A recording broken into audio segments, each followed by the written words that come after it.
David Gilmour's parents were academics, lecturers at the University of Cambridge. His father, Douglas, was a zoologist, and his mother, Sylvia, a teacher and film editor. It was a home of intellectual curiosity and liberal values, where creativity was encouraged. The Gilmour household was not emotionally reserved, but it was one where logic and learning were the primary currency. While his parents fostered a love of knowledge, they couldn't fully grasp the visceral, all-consuming passion for music that was taking root in their son. A passion not for theory or composition, but for the raw, expressive power of the electric guitar. Gilmour was a bright boy, but found formal education uninspiring. He attended the Percy School in Cambridge, just a stone's throw from where future bandmates Syd Barrett and Roger Waters studied. For a boy like David, the rigid structure of school was a distraction from his real education, which was happening at home with a guitar in his hands, painstakingly learning solos from records by Lead Belly, Bill Haley, and the Everly Brothers. While others were focused on exams, Gilmour was discovering a new vocabulary, communicated through 6 strings and a plectrum, a language that felt more vital and true to him than anything in a textbook. His first proper guitar, a Tatai acoustic, was a gift from his parents. He soon progressed to an electric, a Hofner Club 60. It was his constant companion. But an electric guitar is only half of the equation. It needs an amplifier to find its voice. Gilmour recalls his neighbours being remarkably tolerant of the sounds emanating from his room as he pushed his primitive equipment to its limits, trying to replicate the tones he heard on records. His parents, while supportive, were somewhat baffled by the obsession. There was no anger at the noise, just a gentle bewilderment at the sheer intensity of his focus. He wasn't just learning to play, he was searching for a sound, a voice that was uniquely his own. In Cambridge, he wasn't alone in this musical quest. He found a kindred spirit in Syd Barrett. They were friends, learning guitar together during their lunch breaks, sharing influences and discoveries. Gilmour was the more disciplined and technically proficient player, while Syd was a whirlwind of untamed visionary creativity. They hitchhiked to the south of France together, busking for money. Nous n'avons pas du tout les mêmes idées sur la politique. Alors on ne peut pas faire des trucs politiques parce que... But their paths diverged when Syd moved to London and co-founded a band called Pink Floyd. He joined Sigma 6, renamed the band the Pink Floyd Sound, and promptly became its frontman. Gilmour continued playing in local groups like Joker's Wild, honing his craft and developing a reputation as a formidable guitarist.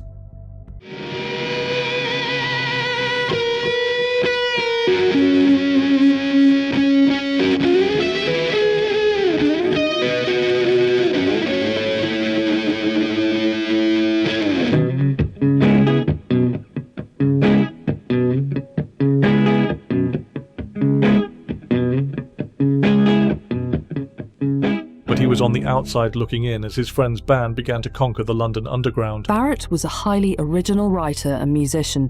His songs had a quirky British pastoral edge, and his guitar playing led the band into extended sonic explorations. The supportive, intellectual environment of Gilmour's Cambridge upbringing, which encouraged his artistic pursuits without fully comprehending them, had an unintended effect.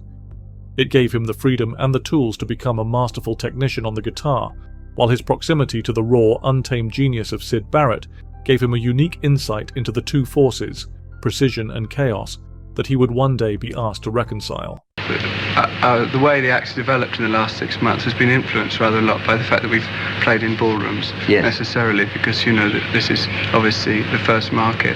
But I think concerts have given us a chance to realise that maybe the music we play isn't directed at dancing necessarily like normal pop groups have been in the past.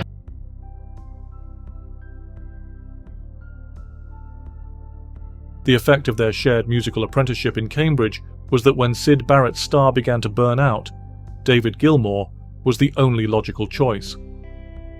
Barrett was becoming increasingly erratic. He was taking too many drugs and didn't like the limelight. When his song See Emily Play climbed into the top 10, the cracks began to appear. The band he had created was on the brink of fame, but their frontman was becoming a liability. They needed someone who could not only play the parts, but who understood where the music came from. In desperation, they called their old friend from Cambridge. The initial plan was for Gilmour to join as a fifth member, to cover for Sid on stage when he was unable to perform. For a few strange gigs, this five-man Pink Floyd existed, but the situation was untenable. Gilmour remembers looking over at Sid, who was standing on stage with his guitar hanging around his neck, his arms limp, staring blankly into space. In the flesh, he was a little bit strange and glazed eyes, and for me, having not seen him for a while, it was quite alarming to see him like that. It was a tragic, impossible situation. The band made the painful decision to move on without their founder. One day, on the way to a gig, they simply didn't pick Sid up. With that, David Gilmour was the lead guitarist of Pink Floyd.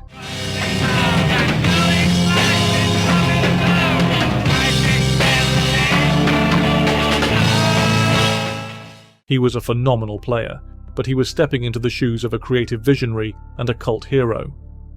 His first major contribution was to the album A Saucerful of Secrets. It was a transitional record, caught between the psychedelic whimsy of the Sid era and something new that was yet to be defined. The title track was a sprawling instrumental piece where Gilmour's searing melodic guitar lines pointed towards the future.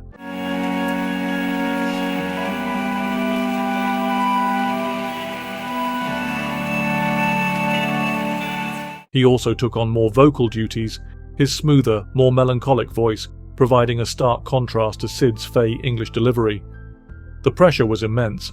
He wasn't just replacing a guitarist, he was helping to steer a band that had lost its creative captain. I think I coped with it okay. There were moments of feeling lost on stage and not knowing what the hell was going on around me, and I did tend to spend some of my time with my back to the audience. The album was a modest success, but it established that Pink Floyd could exist after Syd Barrett.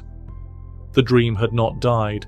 They were now a quartet: Gilmour, Roger Waters, Rick Wright, and Nick Mason. They were back to square one in many ways, but they were free. They had survived the trauma of Syd's departure and were now forced to invent a new way of working, a new identity, and a new sound.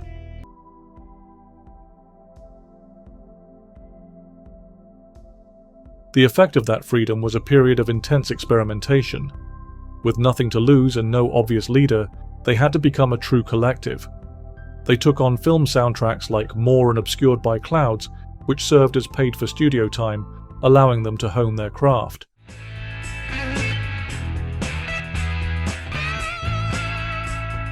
Come on, my friends, let's make for the hills. It was here, away from the glare of the rock press, that the classic Pink Floyd sound was forged. They were four distinct musical personalities learning how to coalesce into a single cohesive entity. A lot of the time, it would just be like plonky noises. We would be searching for something, and it didn't work. And ultimately, to me personally, it became rather unsatisfying. Life on the road was constant. They would play long, largely improvised sets, blending bluesy rock with avant-garde soundscapes. In these extended jams, their signature sound began to emerge. Roger Waters was developing into a formidable lyricist and conceptualist. Rick Wright's keyboards provided lush, atmospheric textures. Nick Mason's drumming was subtle and architectural, and soaring over it all was David Gilmour's guitar. He was developing his signature style, using effects like delay and his Binson Echo Rec to create vast, emotive soundscapes. His playing wasn't about speed, it was about space, tone, and melody. In his autobiography, Inside Out, Nick Mason wrote, "Dave's arrival had an immediate effect. His technical ability was a great asset, and he had a fantastic feel for the blues, which we had been losing. The material they were developing became grander and more ambitious. It culminated in Echoes, a 23-minute epic that filled one entire side of the album Medal."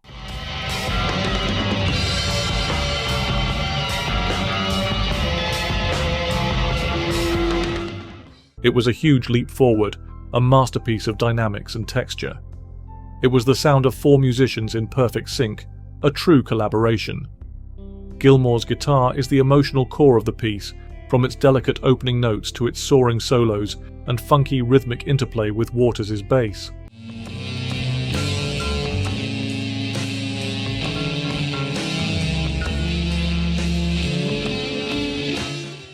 They were becoming a formidable live act, but they were still a cult band, critically respected but not yet household names. The intensity of their creative process was all-consuming. The pressure to translate their sprawling live experiments into a coherent, commercially successful album was immense. The rest of the band, focused on musical exploration, relied on Waters to provide the thematic glue. After a band meeting where Waters proposed a concept album about the pressures of modern life, the direction was set. The joy of creating music was now coupled with the immense ambition of making a definitive artistic statement. This intense, collaborative and experimental period, which so brilliantly forged their unique atmospheric sound, also had a vital human cost.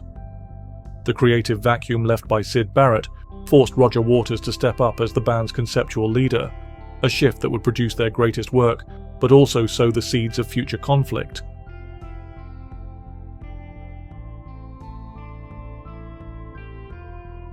The effect of Waters' conceptual focus was catastrophic for their anonymity, but glorious for their music. It led directly to the dark side of the moon.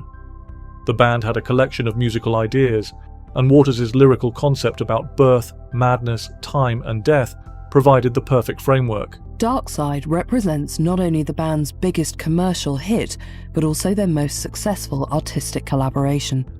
4 men, 1 band. It would never be quite the same again. They recorded the album at Abbey Road Studios using cutting-edge technology and techniques. The process was meticulous and collaborative. Everyone contributed.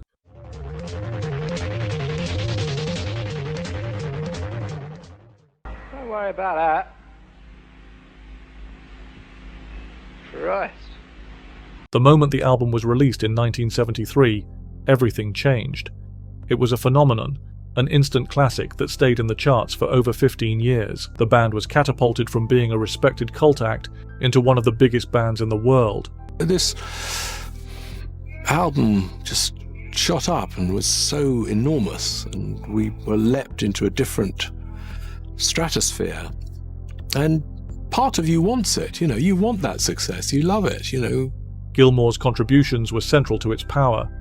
His multi-tracked vocals on Breathe, the explosive, perfectly constructed solo on Time, the soulful scat singing on The Great Gig in the Sky, a duet of sorts with Claire Torrey, and the iconic cash register-driven rhythm of Money, his musical DNA was everywhere.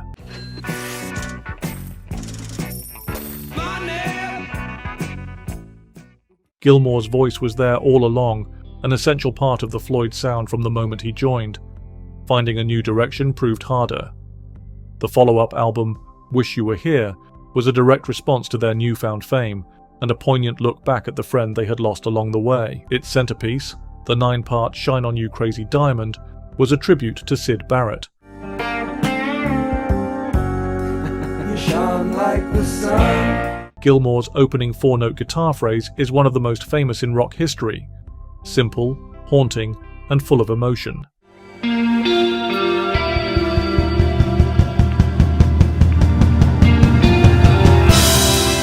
His guitar solos on the track are masterpieces of feeling and restraint. The classic Pink Floyd lineup was now at its zenith. The change was immediate and profound. They had a musical identity of immense power and global appeal. The live show became a massive spectacle, with pyrotechnics, inflatable pigs, and circular screens. The Floyd had always been a multimedia band, but the innocent DIY days of the late 60s were long gone. The band now commanded huge stadiums and pioneered a form of rock theatre that amazed and delighted their ever-expanding audience. But as the shows got bigger, the distance between the band and the audience grew. Waters, in particular, became increasingly alienated by the stadium experience. He began to feel that the audience wasn't listening. This frustration would become the central theme of their next works. As Roger said, let's make an album without using any of our instruments, but use household objects. The band's growing reputation, built on the foundation of a universally acclaimed masterpiece, was now being amplified by an increasingly elaborate and impersonal stadium show. This spectacle, while visually stunning, began to create a profound sense of alienation in Roger Waters, causing a subtle but significant shift in his writing that would lead the band down a much darker, more confrontational path. Are there some difficult moments? Yes. How do you get around them? We pretend they're not there. We certainly don't face up to them in an adult way, if that's what you mean.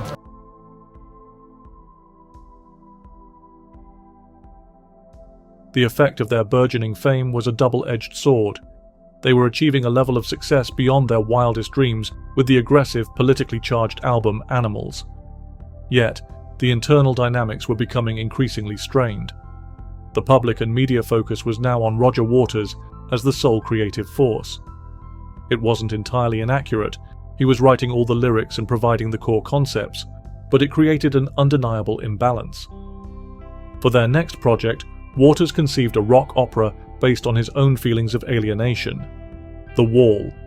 It was his vision, his story. Gilmour initially had reservations, but was won over by the power of the music. He saw his role as a producer and collaborator to take Waters' raw, often brilliant ideas and shape them into something musically compelling. He later described himself as the arranger and driver of the project. This led to a fundamental and damaging change to their working method. The old collaborative spirit was gone. The creation of The Wall was a fraught and difficult process. Tensions between Gilmour and Waters were at an all-time high. Well, Dave particularly was very against doing anything. Why can't we just stand on stage and play the songs? Well, it'll be boring, you know. One of their most famous arguments was over the song Comfortably Numb. Waters had a stark orchestral version, while Gilmour wanted a more powerful rock arrangement. They eventually compromised, using Waters' version for the verses and Gilmour's for the chorus, but the battle was fierce. My hands felt just like two balloons. Gilmour's 2 guitar solos on the track are arguably his finest moments, a perfect blend of technical brilliance and raw, screaming emotion. But the atmosphere was toxic. Rick Wright, whose musical contributions were being dismissed by Waters, was fired from the band during the recording sessions, only to be rehired as a salaried musician for the tour. During this period, Gilmour recorded his first solo album, a self-titled record that served as a vital creative outlet.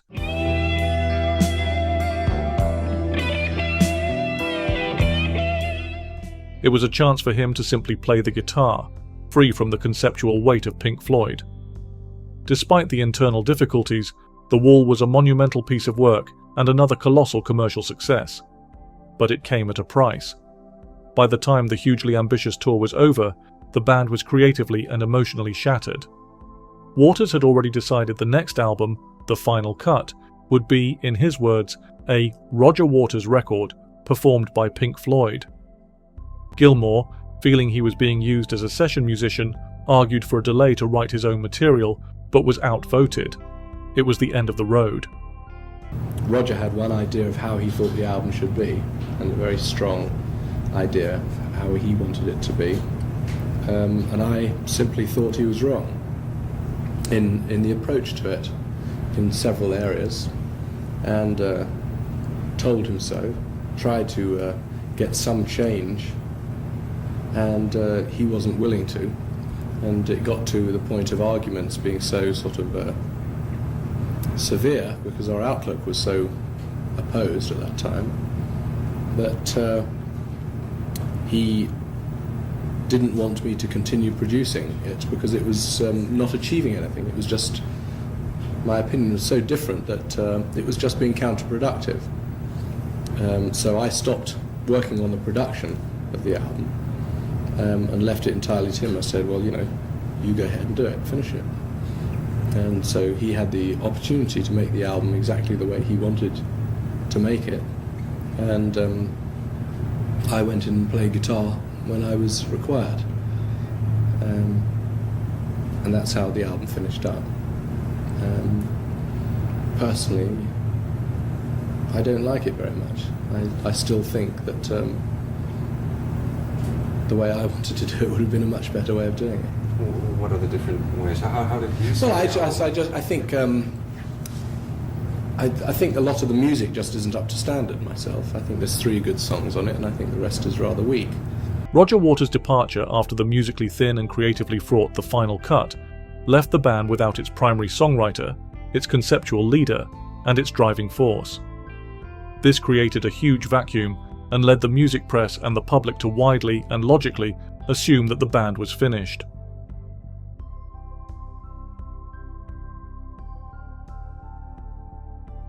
The effect of the media writing them off was, paradoxically, to galvanize Gilmour.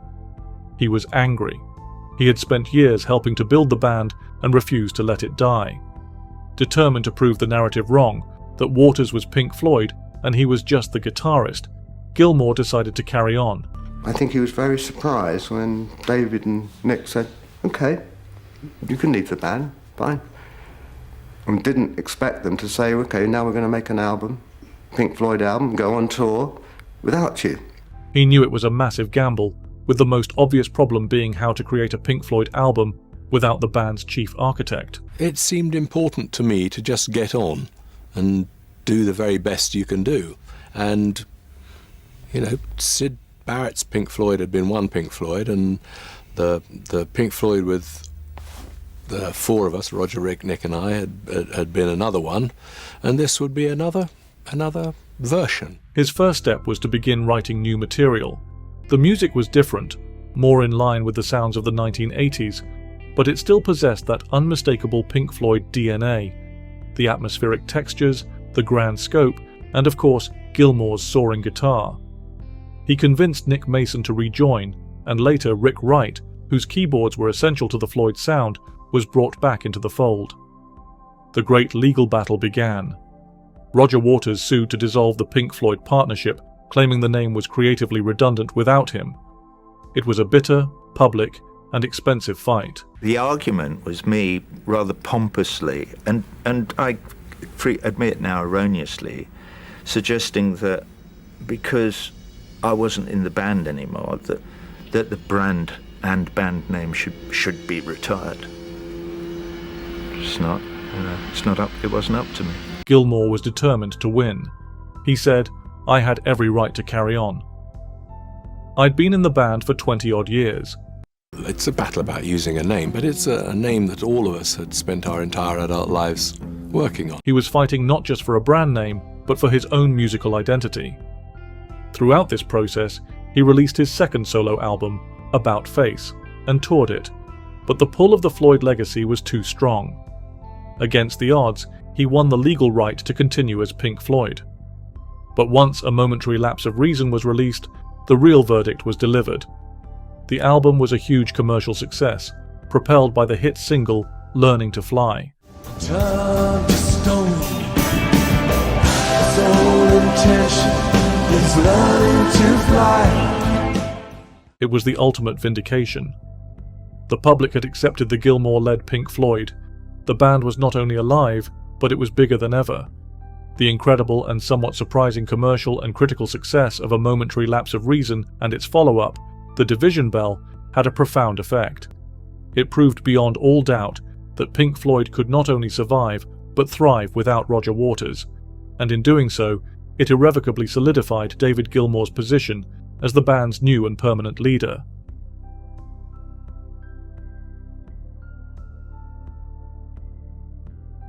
The effect of their renewed success was a period of global domination. For live shows, they expanded the band, with players like bassist Guy Pratt ably filling the void. They became the biggest touring act in the world. But behind the scenes, the dynamic had changed forever. This was now, unequivocally, David Gilmour's Pink Floyd. After the massive success of the Momentary Lapse tour, he had the confidence and the creative control to make the next album a more collaborative, band-oriented affair. He wanted Rick Wright to be a full partner again. The result was 1994's The Division Bell, an album that felt more like classic Floyd, with long instrumental passages and a sense of shared creation. The album's themes, largely written by Gilmour and his wife Polly Sampson, dealt with communication and division, a clear nod to the band's fractured history. It was another worldwide #1 album. The subsequent Division Bell tour was one of the highest grossing in rock history. It was a stunning spectacle, captured on the live album Pulse. But the sheer scale of the operation was draining. It was a colossal machine. After the tour, Gilmour decided to put Pink Floyd on hold indefinitely. The band had proven its point. He retreated to his family life and his houseboat studio, Astoria. The pressure was off. This change had a huge impact on his own music. Without the weight of the Pink Floyd brand, his solo work became more personal and intimate.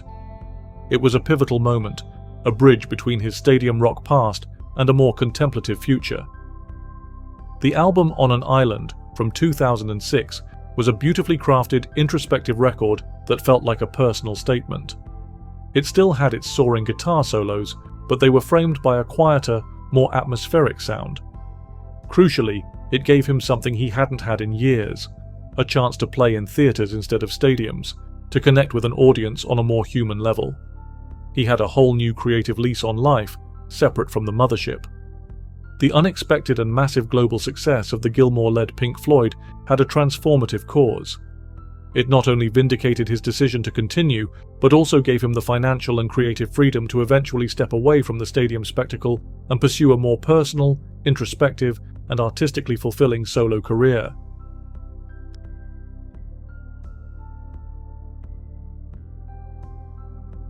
The effect of his individual successes in the 2000s was that when the call came for a one-off reunion, he was ready. In 2005, for Bob Geldof's Live 8 concert, the classic lineup of Gilmour, Waters, Mason and Wright performed together for the first time in 24 years. I just have to say, one, no one in Pink Floyd world feels that you guys ever said goodbye properly, and that's true. The world watched as they played a short, magical set. The tension was palpable, but the music transcended it. Gilmour's emotive solo on Comfortably Numb was a highlight of the entire global event. For a precious 20 minutes, they were all, once again, the legendary Pink Floyd, a band that has spanned 40 years, pioneering everything from underground rock to the stadium extravaganza. The result of this reunion was a massive resurgence of interest in Pink Floyd's back catalogue and huge pressure for a full reunion tour. But Gilmour resisted. He was happy with his solo career and his family life. The Live 8 show was a perfect, poignant farewell to that lineup, especially after the sad death of Rick Wright in 2008. He honoured Wright's memory with the final Pink Floyd album, The Endless River, from 2014, crafted from unused recordings from the Division Bell sessions, a beautiful, largely instrumental epitaph. Many older fans were thrilled by his later solo work, like 2015's Rattle That Lock, which they saw as a return to form. He toured the album playing historic, beautiful venues like the amphitheatre at Pompeii, bringing his story full circle. He was no longer part of a giant machine, but an artist in complete control of his work. He never fully abandoned his roots. The shows were still filled with Floyd classics. But the context had changed. This was David Gilmour celebrating his entire legacy on his own terms. After the release of The Endless River, the feeling of having said everything he could possibly say with Pink Floyd, combined with the satisfaction of a thriving solo career, directly led him to officially declare the band finished, once and for all, bringing the incredible journey to a definitive close. The final chapter, while lacking the drama of the early years, ultimately proved to be the most fitting conclusion. The solo tours and albums allowed him to reconnect with his music on a personal level, away from the conflicts and pressures of the past. The Live 8 reunion, rather than being a new beginning, instead paved the way for a peaceful and dignified end, a final celebratory act that solidified the enduring, timeless power of his voice and his guitar. If you enjoyed this deep dive into David Gilmour's career, check out some of our other videos about him and Pink Floyd. Just click the thumbnail on screen to keep watching.